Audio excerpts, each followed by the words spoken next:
শুভেচ্ছা শুভ দুপুর প্রিয় দর্শক, আপনাদের সকলকে সাদর আমন্ত্রণ চ্যানেল আইয়ের পর্দায় আপনাদের প্রিয় আয়োজন ফ্রেশ প্রিমিয়ামটি তারকা কথনের আজকের পর্বে। শুরুতেই দেখতে পেলাম একজন কিংবদন্তিকে, রুনা লায়লা। সুরের জগতে এক অমেয় আলোর নাম, যে নাম শুধুমাত্রই একটি নাম নয়, যে নাম সঙ্গীত জগতের এক চলমান ইতিহাস।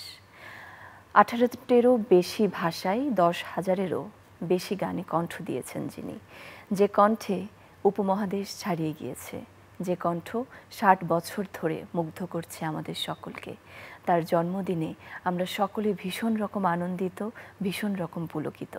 এই উদযাপনের উপলক্ষে আমরা সকলে মিলে আজকে তাকে জন্মদিনের শুভেচ্ছা জানাতে চাই চ্যানেল আই তারকা কথনের সেট থেকে। প্রিয় দর্শক, আপনাদেরকে সঙ্গে নিয়ে আমরা শুভেচ্ছা জানাবো আমাদের প্রিয় সঙ্গীত শিল্পী, কিংবদন্তি শিল্পী রুনা লায়লা ম্যাডামকে।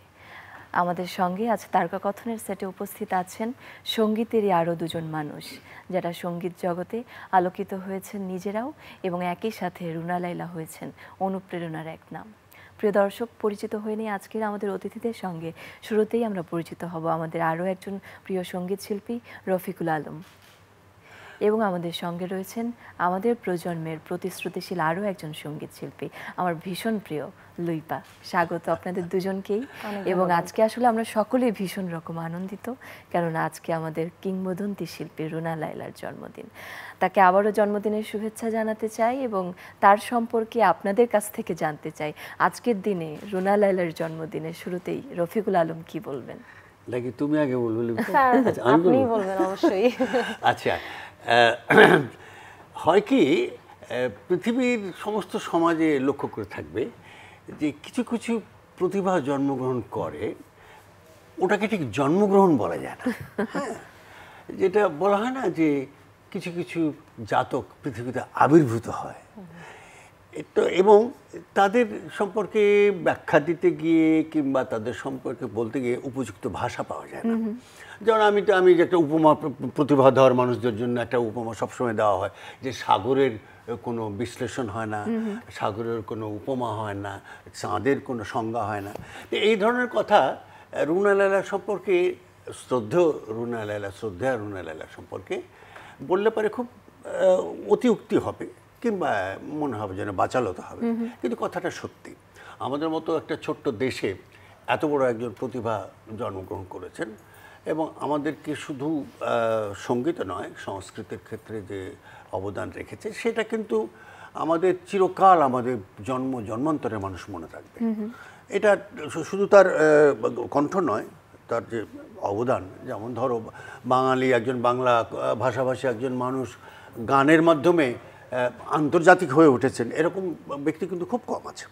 হ্যাঁ, সে কারণে আমরা রুনা আপার কাছে আমি আপাই বলি রাখি, যদিও তিনি আমার 2-1 বছরের বড় হবেন, বেশি নয়। তাকে আমি আজ জন্মদিন, তাকে অভিনন্দন জানাচ্ছি, তার দীর্ঘায়ু কামনা করছি, তার সুখী এবং নিরোগী জীবন কামনা করছি। একদমই তাই, এবং তাকে আমরা সকলে ভালোবাসা জানাচ্ছি অনেক বেশি। আমি লুইপা আপনার কাছ থেকে জানতে চাইবো, কি বলবেন আজকে? আমাদের শ্রদ্ধাভাজন রফিকুল আলম স্যার এত সুন্দর করে বললেন। আমি অবশ্য আমার দিক থেকে একটু বলতে চাই, যেটা তা হলো আজকে আমাদের প্রজন্মের যারা আমরা শিল্পীরা আছি বা আমরা যারা শ্রোতারা আছি, আমাদের জন্য একটা ঈদের দিন বটে। মনে হচ্ছে রুনা ম্যামের জন্মদিন মানে একটা বিশাল একটা সেলিব্রেশন একটা আমার কাছে। আসলেই তাই। আর আমার দিক থেকে আমি বলবো যে ওনাদের মতো মানুষরা, রুনা ম্যাম বা আমাদের রফিকুল আলম স্যার যার পাশে আমি আজকে বসেছি, ওনারা এত বড় হয়েছেন, এত বড় মাপের শিল্পী হয়েছেন, সাথে সাথে ওনাদের মনটাও কিন্তু অনেক বড়। তো এই যে আমাদের প্রজন্মের শিল্পীদেরকে যে ওনারা সবসময় অ্যাডভাইস করছেন, এই গাও, এই করো, এটা ভালো হচ্ছে না, ওটা ভালো হোক, এইটা আসলে আমাদের জন্য অনেক বড় একটা পাওয়া, এবং আমার মনে হয় যে আমাদের সঙ্গীত জীবনকে সেটাকে সমৃদ্ধ করছে। এবং চ্যানেল আই সেরা কণ্ঠের মাধ্যমে আমি যে তাদের সান্নিধ্য পেয়েছি, তাদের ভালোবাসা পেয়েছি, সেটা আসলে আমাকে, আমার অভিজ্ঞতাকে আরো বেশি আমার মনে হয় যে সমৃদ্ধ করেছে। ডেফিনেটলি স্যার আমাদেরকে গ্রুমিং করিয়েছেন, রুনা ম্যাম আমাদের বিচারক ছিলেন এবং কত রকম পরামর্শ দিয়েছেন আমরা দেখেছি। অবশ্যই অবশ্যই তাই, একদমই তাই। এবং এবারে আমি রফিকুল আলম আবারও আপনার কাছে আসতে চাই। এই যে এত বছরের পথ চলা রুনা লায়লার সঙ্গে আপনার, এবং তার সাথে একেবারে প্রথম দেখা থেকে সঙ্গীত সবকিছুর একটা অন্যরকম অভিজ্ঞতা নিশ্চয়ই রয়েছে। হ্যাঁ। একটু অভিজ্ঞতা শুনতে চাই। অভিজ্ঞতা তো অভিজ্ঞতার খাতা তো অনেক বড়, তো ছোট করেই বলি। যেমন ধরো আমি তখন কেবল রেডিওতে ঢুকেছি, আমার বড় ভাই সরওয়ার জাহান সাহেব বিখ্যাত গায়ক, তার হাত ধরে রেডিওতে শুধু রবীন্দ্রসঙ্গীত করি। সেটা সাল হবে হয়তো 69 এরকম কিছু একটা হবে। ওই সময় রেডিওতে রাজশাহী বেতারে কিছু এক্সচেঞ্জ প্রোগ্রাম হতো। পশ্চিম পাকিস্তানের শিল্পীরা বাংলা গান গাইতেন আর পূর্ব পাকিস্তানের শিল্পীরা উর্দু গান গাইতেন। একটা গান এলো রেডিওতে, তখন তো এত সহজে গান পাওয়া যেত না। গানটা আমরা শুনে, আমরা সবাই শিল্পীরা শুনে আমরা ভাবলাম যে এত চমৎকার একটা গান যদি তৈরি হয়, তখন আমাদের একটা অবসেশন ছিল যে ভালো গান মানে পশ্চিমবঙ্গের গান। তো একটা গান শুনলাম, শুনে সবাই একেবারে বিমোহিত হলাম এবং বললাম যে এত চমৎকার গান তৎকালীন পাকিস্তানের হতে পারে, এটা আমরা ধারণা করতে পারিনি। এবং তখন নাম আমরা রুনা লায়লার নাম কেবল শুনছি, গান শোনার সুযোগ হয়নি। গানটা ছিল এরকম, তুমি বোধহয় শুনেছো গানটা লিপা? আমি নদীর মতন কত পথ ধরে তোমার জীবনে এসেছি। এটা মনে হয় বেতারে তার প্রথম বাংলা। হ্যাঁ, এটাই বললাম তো, এক্সচেঞ্জ প্রোগ্রাম হতো এবং দেবুদা শ্রদ্ধ সঙ্গীত পরিচালক দেবু ভট্টাচার্য গানটা শুট করেছিলেন। লেখা সম্ভবত ডক্টর মনিরুজ্জামান হবে। তো এইটা একটা পরিবর্তন, এবং এত বড় পরিবর্তন যে আমাদের তখনকার শিল্পীদের মধ্যে যে কনফিডেন্সটা এলো, সেটা কিন্তু খুব একটা ছিল না। কারণ ফেরদৌসী আপা গান গাইছেন, খুবই সাংঘাতিকভাবে গান গেছেন, কিন্তু এত নতুন ডাইমেনশনের কিন্তু উনি প্রথম এলেন এবং সাবিনা ইয়াসমিন আরেকটু পরে এসছেন।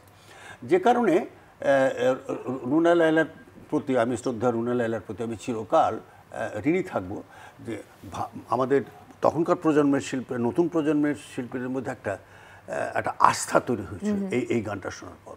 এত চমৎকার একটা গান। গানটা অত জনপ্রিয় হয়নি এখন, যেহেতু ফিল্মের গান নয়, এটা বেতারের গান ছিল। আর আমার, তুমি যদি ব্যক্তিগত অভিজ্ঞতা বলো, ওনার সঙ্গে তো অনেক গান গেয়েছি।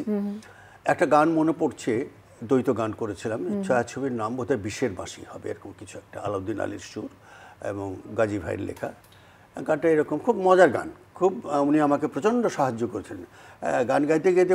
ও যেটা বললো যে পরামর্শ দেওয়া, এটা কিন্তু আগের শিল্পীদের মধ্যে প্রচণ্ড ছিল। ফেরদৌসী আপা, সাবিনা ইয়াসমিন শ্রদ্ধ, এরা গান গাওয়ার সময় অলওয়েজ ইন্টারাক্ট করতো যে এটা না, আপনার গলাতে এই জায়গাটা বেটার হবে। যেমন আমি করছি গানটা, কেন ডাকো বাঁশিতে আমায়, বাঁশি কি আর নাম জানে না, ঘরে রইতে নারী বলো কি যে করি, এই জ্বালা কি আর সইতে পারে সাথী রে,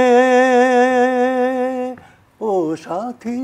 এই যে ও বললাম না, এটা আমার ছিল না। আমি একটা রে ও সাথী, তুই টকব্যাকে বলি যে তোমার গলায় তো কাজ আসে, এটা করো রে ও সাথী, একটা নতুন ডাইমেনশন এসে গেল গানটাতে। এই ধরনের কাজগুলো অসংখ্য আমার স্মৃতি আছে ওনার সঙ্গে। আর ব্যক্তিগত জীবনে ওনার বার্থডে আমরা সবসময় পালন করি ওনার বাসায়, কোনো আয়োজন ছাড়াই। আমরা সেই সেলিব্রেশনের কথাও শুনবো, এই পর্যায়ে চলে যাচ্ছি লুইপা আপনার কাছে। বেশি বলে ফেললাম রে। আমাদের শুনতেই ভালো লাগে, মনে হয় যে সেই গল্পগুলো শুনলে গানগুলো আমাদের চোখের সামনে ভেসে ওঠে। একদমই তাই। লুইপা আপনার কাছে একটু জানতে চাইবো, এই প্রজন্মের একজন সঙ্গীত শিল্পী হিসেবে রুনা লায়লার গান আসলে আপনাকে অনুপ্রাণিত করে কিভাবে? আমার তো মনে হয় যে আমার সঙ্গীত জীবনটাই শুরু হয়েছে ওনার গান দিয়ে। কারণ আমরা কিন্তু সে সময় দেখা গেছে ক্লাসিক্যাল শেখার আগে বা সারেগামা পাধানিসা শিখেছি, কিন্তু পাশাপাশি যাদের গান শুনেছি সেই গানগুলো দিয়েও কিন্তু প্র্যাকটিস হয়েছে আমাদের। ইনফ্যাক্ট আমি যখন সেরা কণ্ঠে প্রথম রাউন্ডে যে গানটা আমি পার্টিসিপেট করেছি, যখন থামবে কোলাহল, এই গানটা দিয়ে আমার শুরু হয়েছে। তারপর আস্তে আস্তে কম্পিটিশন শেষ হলো, এরপরে যখন আমি গানটা কন্টিনিউ করছি, তখনও কিন্তু রুনা ম্যাম বললেন যে তোমার এই গানটা, তুমি এই ধরনের গান গাইতে পারো বা একটু বাংলা গজল টাইপের গান গেতে পারো, এটা তোমার কণ্ঠে ভালো যায়। তো তার এই যে পরামর্শগুলো নিয়ে সামনে এগোনো বা কি ধরনের গান আমার জন্য ভালো হবে, এটা আমার থেকে ভালো তো ওনারাই বুঝবেন, এই ব্যাপারগুলো আসলে আমাকে খুব হেল্প করেছে বলে আমি মনে করি। বাহ, চমৎকার।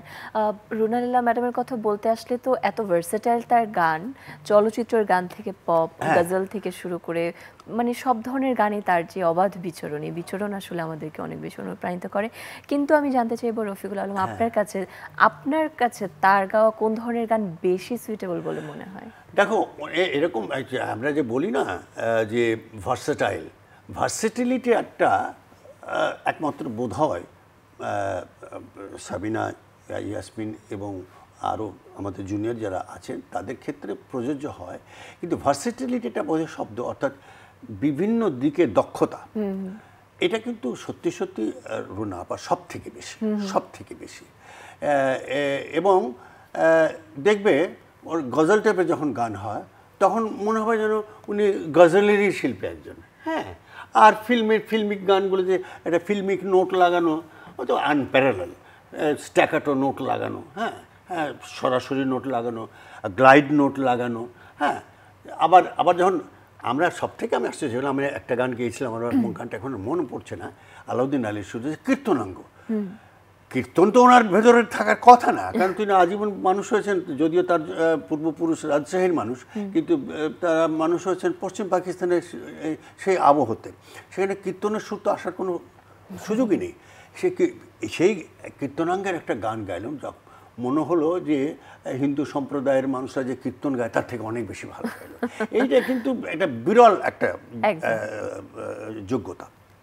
সত্যি তাই। এবং তার সম্পর্কে আসলে কথা বলতে বলতে বলার যেরকম শেষ হয় না, শোনারও যেন শেষ হয় না। আমি এবারে লইবা আপনার কাছ থেকে একটু জানতে চাইবো, একটু আগে আপনি বলছিলেন যে তাকে আপনি বিচারক হিসেবে পেয়েছেন এবং তার সাথে আপনার নানান ধরনের স্মৃতিও রয়েছে, এবং আমরা জানি তার সুরে আপনি একটি গান পরিবেশনও করেছেন। এই যে তার সুরে গান করা এবং তার কাছ থেকে অনেক কিছু শেখা, বিচারক হিসেবে তাকে পাওয়া, তার কাছ থেকে আসলে কি কি শেখা হয়েছে লুইপার? এই যে প্রথমেই বললাম যে তার মনের যে প্রশস্ততা, আমি একজন শিল্পী হিসেবে তো ওনাকে অবশ্যই শ্রদ্ধা করি, তার গান ফলো করি, তার গায়কই ফলো করি, কিন্তু তারও আগে তিনি মানুষ হিসেবে যেরকম একজন অসাধারণ মানুষ, সেটা আমাকে বেশি মুগ্ধ করে। এবং এই গানটার কথা একটু বলতে চাই যে এই গানটি লিখেছেন আমাদের আরেকজন কিংবদন্তি গীতিকবি শ্রদ্ধেয় গাজী মাজহারুল আনোয়ার স্যার। আর এই গানটা উনি আমাকে যোছনা করেছে, আর এই গানটা যখন রিলিজ হলো তারপরে ফোন করে বললেন যে তোমার গায়কী যখন আমি তোমাকে কম্পিটিশনে দেখেছি তার থেকে এখন বেশি ডেভেলপ করেছে, এই জন্য তোমাকে একটা পুরস্কার দেবো, সেটা হচ্ছে আমার সুর করা গান। আমি ভাবলাম উনি এত বড় একজন মানুষ, হয়তো বলার জন্য বলেছেন, পরে হয়তো ভুলে যাবেন। ঠিকই তিনি 1 মাস পরে আমাকে ফোন করে বললেন যে তোমার গানটা তো রেডি, তুমি আসো, তোমাকে তুলে দিব গানটা। ওই যে রেকর্ডিং, গান তুলে দেওয়া, আমার সামনেই গাজী আঙ্কেল বসে গানটা লিখলেন, এই যে সেশনটা, আমার মনে হয় যে আমি এত কিছু শিখেছি ওটুকু সময়। স্যার যেটা বলেন রেকর্ডিং এর সময় উনি বলছেন মুখটা কতটুকু বড় করে গাইতে হবে, বা আমার তখন ফেসিয়াল যে এক্সপ্রেশনটা কেমন হবে সেটা পর্যন্ত উনি আমাকে দেখিয়েছেন ওই সময়। এবং এই শেখা আসলে চলমান, এই শেখা চলতেই থাকবে তার কাছ থেকে। আমরা রফিকুল আলম আপনার কাছে একটু ফিরে আসছি। এই যে তার সাথে আপনার এত বছরের পথ চলা এবং সঙ্গীত জগতে যখন আপনার নতুন করে আসা প্রথমবার, তখন নিশ্চয়ই তার একটা অন্যরকম প্রভাব ছিল। ওরে বাবা, সেই প্রভাবটা আসলে কেমন? হ্যাঁ, স্বাধীনতার পর তো বাংলাদেশে উনি এলেন, সেইটা শুধু সিঙ্গিং নয়, গায়কই নয়, প্রেজেন্টেশনের ক্ষেত্রে তার বিরাট পরিবর্তন হলো সারা দেশে। এমনকি লক্ষ্য করে থাকবে, আগের দিনে আমরা গান গাইতাম, গান গাইছি, একটা হাত নড়ছে না, ক্যামেরার দিকে তাকিয়ে গান গাইছে, মানুষ গানটাই শুনছে। কিন্তু এটার পাশাপাশি যে একটা দেহেরও একটা ভাষা আছে, সেটা কিন্তু তিনি এস্টাবলিশ করতে পেরেছিলেন এবং ওয়ান টু অল সমস্ত শিল্পী এটা অনুসরণ করেছিলেন। এটা অনেক সমালোচনাও হয়েছিল, কিন্তু তার পরবর্তী কালে সেই সমালোচকরাই প্রশংসায় একেবারে ভেসেছিলেন। সেটা হলো যে গান অনুযায়ী একটা এক্সপ্রেশন দেওয়া। হ্যাঁ, এখন আমি একটা গজলধর্মী গান গাইছি আর খুব রাপঝাপ করছি, তাহলে তো আর হবে না। এক্স্যাক্টলি গানের সঙ্গে মিশে যাওয়ার মতো কিছু ফিজিক্যাল এক্সপ্রেশন, এটা কিন্তু উনি শিখিয়েছেন আমাদের দেশে। বারবার আবার আমি প্রসঙ্গটা তুলি যে এটা নিয়ে অনেক সমালোচনা হয়েছিল, কিন্তু পরবর্তীকালে দেখা গেল যে এই ফিজিক্যাল এক্সপ্রেশন ছাড়া টেলিভিশনে, মঞ্চে গান মানুষ আর দেখতে চায় না। ফলে প্রতিটি শিল্পী, আমি তো বলি যে প্রতিটি শিল্পী, এমনকি আমাদের নবী ভাই, মোহাম্মদ নবী ভাই যেমন খুব দাঁড়িয়ে গান গাওয়া খুব পছন্দ করে, তারপরে কিন্তু একটা ফিজিক্যাল এক্সপ্রেশন দেওয়া শুরু করলেন। এটা কিন্তু তার বিরাট অবদান রুনা লায়লা, আমাদের শ্রদ্ধেয় রুনা লায়লা। সত্যি তাই। এবং তার সেই যে একটা ধারা সৃষ্টি করলেন মঞ্চে সঙ্গীত পরিবেশনের ক্ষেত্রে, সেটা কিন্তু এখনো আমরা দেখি এই প্রজন্মের যারা শিল্পী রয়েছেন তারা তাকে সেভাবে ফলো একটা করছে। কারণ আছে, এটার কারণ তার হলো ব্যক্তিগত সবকিছুকে অ্যাডাপ্ট করবার ক্ষমতা আছে, একেবারে তাৎক্ষণিকভাবে অ্যাডপ্ট করতে পারেন উনি। আমি তো বললাম কীর্তনের গানটার কথা বললাম, ওকে কেউ কীর্তন শেখায়নি, কিন্তু যখন শিখছে তখন বলি যে আলাউদ্দিন আলী তো খুব ডিটেল দিতে পারতেন, এবং সেটা এত চমৎকার অ্যাডপ্ট করলেন, ফলে তখন ওয়েস্টার্ন ফর্মে প্রেজেন্টেশন তখন এসে গেছে, কিন্তু টেলিভিশন তো অত জনপ্রিয় ছিল না।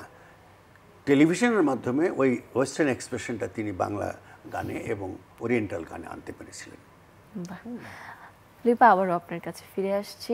এই যে তার কাছ থেকে এত কিছু শেখা হয়েছে আপনার, এবং উপহার হিসেবে তার সুর করা একটি গান পেয়েছেন, যদি বলি যে তার অনেক গান তো আপনি গেয়েওছেন, নতুন করে যদি কোনো গান আপনি পরিবেশন করতে চান, কোন গানটিকে বেছে নেবেন?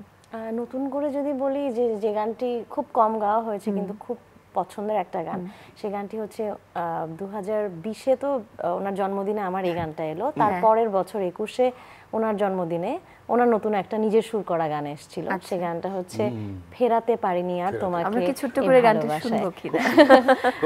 জি, একটু ছোট করে শোনাতে পারি। শোনো।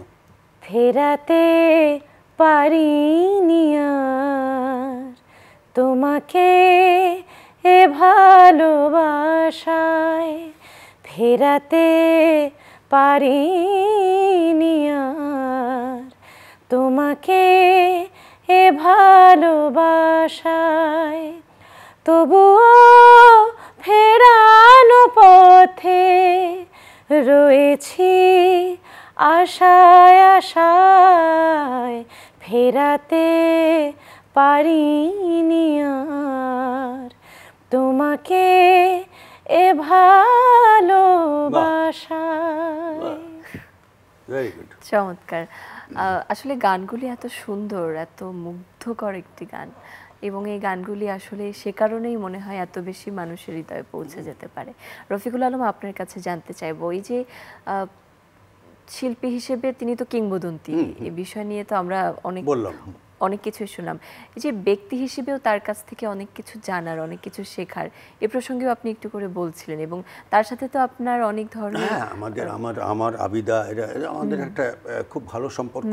আমি বললাম যে প্রত্যেক বছর তার জন্মদিনে আমরা চলে যাই, নিজেদের মতো করে উদযাপন করি, গান করি, শেয়ার করি, তিনিও গান করেন, আমরাও করি।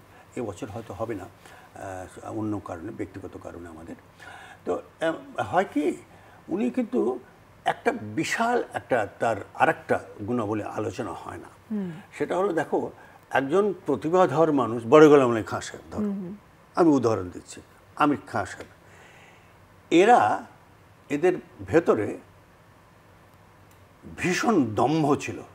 আমি শব্দটা ব্যবহার করছি, দম্ভর উপযুক্ত শব্দ আমি পাচ্ছি না।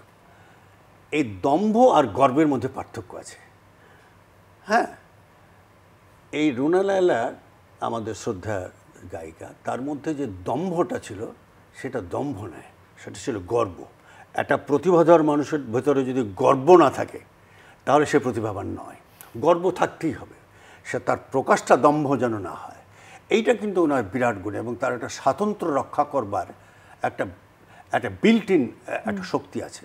আমি স্বতন্ত্র, একজন প্রতিভাধর মানুষের সেটা হবেই। হ্যাঁ, এইটা আমি খুব সাংঘাতিকভাবে অনুসরণ করার চেষ্টা করি এবং সাংঘাতিকভাবে ফেল করি। আমি ওইটা গর্বটাকে দম্ভে রূপান্তর না করে প্রকাশ করাটা খুব কঠিন কাজ, এবং সেটা তিনি পারেন প্রতিটি পদে। কোথায় কোনো সংকটাপন্ন মুহূর্তেও কিন্তু উনি এই জিনিসটা এস্টাবলিশ করতে পারেন উনি। তো ফলে একজন, বারবার একই কথাই বলছি যে প্রতিভাধর মানুষদের গর্ব থাকা উচিত, এটা তার পূর্ণ মাত্রায় আছে এখনও। যদি এখন অনেক, যেহেতু ফিল্মের কাজ আমাদের কমে গেছে বলে তাকে খুব বেশি একটা দেখা যায় না, হ্যাঁ, আগের মতো যেমন সপ্তাহে আগে যেমন প্রতিদিনই গান রেকর্ডিং করতে হতো, এখন সেটা হচ্ছে না। কিন্তু তিনি উপস্থিত তার সেই দম্ভ এবং গর্ব নিয়ে। এটা আমাদেরও। এবং আমরা সম্প্রতি সময় কিন্তু দেখলাম যে তার জন্মদিন উপলক্ষে আজকের দিনে কোক স্টুডিও বাংলাতে একটি গান তারা ফিচার করেছে, এবং আমরা তো সচরাচর দেখি কোক স্টুডিও শিল্পীদেরকে ফিচার করছে, কিন্তু গানটি দেখে মনে হচ্ছে রুনা লায়লাই যেন কোক স্টুডিও বাংলাকে ফিচার করছে। একদমই তাই। লুইপা, আপনার কাছে একটু আসি। অনেক সময় আমরা দেখি সঙ্গীত পরিবেশনের সময় আপনার মধ্যে একটা রুনা লায়লার একটা ভাব চলে আসে। এই বিষয়টি কি আসলে তাকে একেবারে ফলো করা বা অনুকরণ করার জায়গাটা থেকে মানে একেবারে সচেতনভাবে নিয়ে আসার দেখা যায় কি আমাদের চেহারার মধ্যে কিন্তু আমাদের বাবা মার একটা ছাপ থাকে। তো আমরা যাদেরকে খুব বেশি ভালোবাসি, যাদেরকে খুব বেশি পছন্দ করি, যাদেরকে অনুকরণ করবার চেষ্টা করি, তার একটা মনে হয় ছায়া আমাদের মধ্যে থেকেই যায়। তো সেটাও একটা কারণ হতে পারে। রুনা ম্যামকে আসলে ওই যে বললাম যে তার গায়কী, তার স্টাইল, তার পারফরমেন্স, তার সবকিছু মিলিয়ে, তার পার্সোনালিটি সবকিছু মিলিয়ে আসলে এত বেশি ভালোবাসি। আমার মনে হয় যে তখন গান গাইবার সময় হয়তো বা সেটার কিছু একটা ছায়া। না, তাছাড়া তোমার সঙ্গে ও যেটা বলতে চাইলো যে কোথায় একটা মিল আছে, মিলটা কোথায় আমি যে তোমার গান শুনতে শুনতে যেটা পেয়েছি সেটা হলো একটা ইংরেজিতে শব্দ বলে না, টোনাল কোয়ালিটি। কণ্ঠ না শুধু, টোনাল কোয়ালিটিটা অনেক সময় অনেক শিল্পীর সঙ্গে মিলে যায়। হ্যাঁ, সেটা ওর মধ্যে আছে। এটাও তো আমার অনেক বড় এটা প্রভাবের জন্য নয়, কিন্তু এটা থেকে যায়। হ্যাঁ। এবং রফিকুল আলম, আমরা যখন কথা বলছিলাম এই যে 3টি ভাষায় তার সমানভাবে দখল করা, 18টি ভাষায় গান করেছেন, কিন্তু ভীষণ রকমভাবে আমাদের এই উপমহাদেশে তিনি 3টি ভাষায় খুব বেশি জনপ্রিয়। হ্যাঁ, সেক্ষেত্রে আসলে যে বিভিন্ন ভাষায় তার সঙ্গীত পরিবেশন করা, এই বিষয়টি নিয়ে আপনি কি বলবেন? এটা হলো কি জানো, আমাদের দেশে কিন্তু বিদেশি ভাষায় গান গাওয়ার শুরু করেছিলেন ফেরদৌসী আপা। আচ্ছা। হ্যাঁ, উনি আরবি গান করতেন। হ্যাঁ, কিন্তু তখন তো মিডিয়া অত ভাইব্রেন্ট ছিল না, ফলে শ্রদ্ধা রুনা লায়লা যখন টার্কিশ একটা গান করলেন, সম্ভবত শিল্পীর নাম ছিল নুকুদ্দুরু, টার্কিশ একজন গায়িকা, তার একটা গান করেছিলেন একটা আমাদের টেলিভিশনে। এটা এমন জনপ্রিয় হয় এবং তারপর থেকে কিন্তু আমাদের অন্যান্য শিল্পীরাও বিদেশি গান গাওয়ার একটা প্রবণতা দেখা যায় এবং প্রভাব প্রয়োজনও। যেমন ধরো তখন বিভিন্ন দেশ থেকে যে দেশের প্রধানরা আসতেন, যেমন ধরো ফ্রান্সের একজন প্রধানমন্ত্রী এসেছিলেন, তখন আবিদা একটা গান গেয়েছিল, ফ্রেঞ্চ গান, টু মুভলি। তো ওই প্রভাবটা শুরু হয়েছে কিন্তু ওনার ওই টার্কিশ গানটা থেকে। হ্যাঁ, এবং আমিও বেশ কয়েকটা ভাষায় গান করতে পারি, সেগুলো শুধু প্রভাবে না প্রয়োজনে। এ কথাও ঠিক, তিনি বিদেশি যে গান যেভাবে উচ্চারণ করতে পারেন, খুব কম শিল্পী আছেন। একদমই, এবং সে কারণেই তিনি আসলে আমাদের সকলের জন্য অনুপ্রেরণার নাম, আমাদের গর্বের নাম, আমাদের অহংকারের নাম রুনা লায়লা। এবং আমরা ভীষণ রকমভাবে গর্বিত আমাদের দেশে সঙ্গীত শিল্পী রুনা লায়লা নামের একজন সঙ্গীত শিল্পী রয়েছেন। শ্রদ্ধেয় রুনা লায়লার প্রতি চ্যানেল আই পরিবারের আবারও অনেক শ্রদ্ধা, অনেক ভালোবাসা, জন্মদিনের অনেক শুভেচ্ছা। তিনি আমাদের মাঝে আছেন, আমরা ভীষণ রকম সম্মানিত, ভীষণ রকম গর্বিত। আমরা আজকের আয়োজন থেকে বিদায় নিব রুনা লায়লা ম্যাডামের একটি গান শুনতে শুনতে, কিন্তু লুইপার কণ্ঠে। লুইপা, মানে শেষ করবার আগে ছোট করে ধন্যবাদ জানাতে চাই চ্যানেল আইকে। আজকের দিনে একজন গুণী মানুষকে নিয়ে বলছি, আবার একজন গুণী মানুষের পাশে বসে এরকম একটা আয়োজনে আজকে আমন্ত্রণ জানাবার জন্য। শেষে আসলে কোন গানটি গাইবো, আমার খুব পছন্দের একটা গান আছে, যে এই গানটাও আমি সেরা কণ্ঠেই গেয়েছি, এই গানটা গিয়ে শোনাচ্ছি। অনেক বৃষ্টি ঝরে তুমি এলে, যেন এক মুঠো রোদ্দুর আমার দু চোখ ভরে, তুমি এলে। অনেক বৃষ্টি ঝরে কত বেদনার বিষণ্ণ মেঘে ভেসে ভেসে এলে তুমি অবশেষে, তাই বাতায়নে ময়ূরেরও ঝিলিমিলি ঝিলিমিলি আজ সারাদিন ধরে আমার দু চোখ ভরে তুমি এলে। আব্দুল আহাদ সাহেবের সুর, আবহিনা মুস্তাফা কামাল সাহেবের লেখা। অনেক ধন্যবাদ আপনাদের দুজনকে আমাদের আয়োজনে আসবার জন্য এবং একই সাথে চমৎকার সব গল্প এবং গান পরিবেশনের জন্য।